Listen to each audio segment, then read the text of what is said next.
Okay.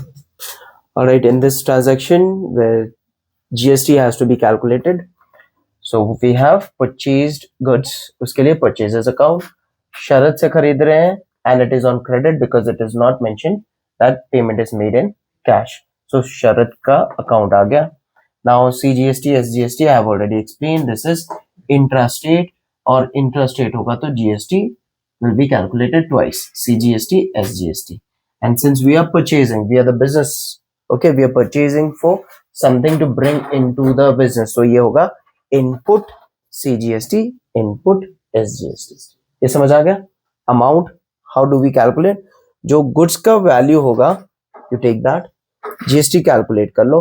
Each दिया है तो 6% each, अगर each word नहीं दिया होता तो 6 को divide कर देना equally, 3%.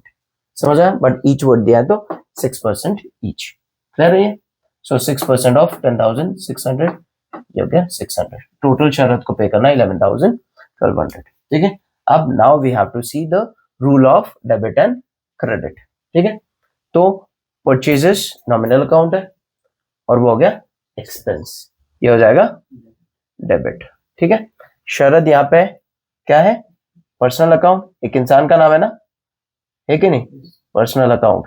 तो पर्सनल अकाउंट यहाँ पे क्या है? शरद हमें सामान दे रहा है, हमारे बिजनेस को सामान दे रहा है. He is a giver in this situation. ठीक है?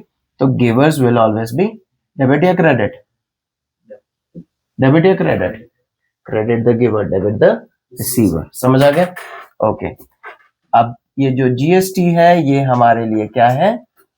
हम लोग कोई सामान खरीद रहे हैं, उसके ऊपर हम लोग जीएसटी दे रहे हैं, तो ये नॉमिनल अकाउंट में आ रहा है क्योंकि ये रेगुलर होना है. ठीक है? ये हो गया नॉमिनल अकाउंट. ठीक है? और नॉमिनल अकाउंट में क्या हमारे लिए?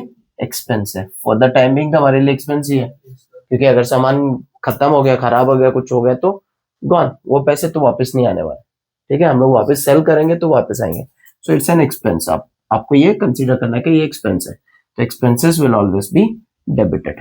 ठीक है? तो पहले डेबिट वाला लिखेंगे, आ जाएगा परचेजेस अकाउंट.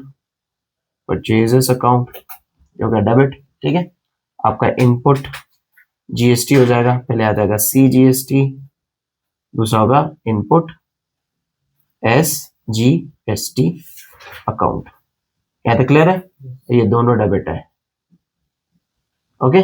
क्रेडिट साइड में आएगा Sharad account, to Sharad account. Alright. Now purchases का अमाउंट था 10,000, जीएसटी था 600, शरद को पे करना है total 11,200. So we are done with this entry.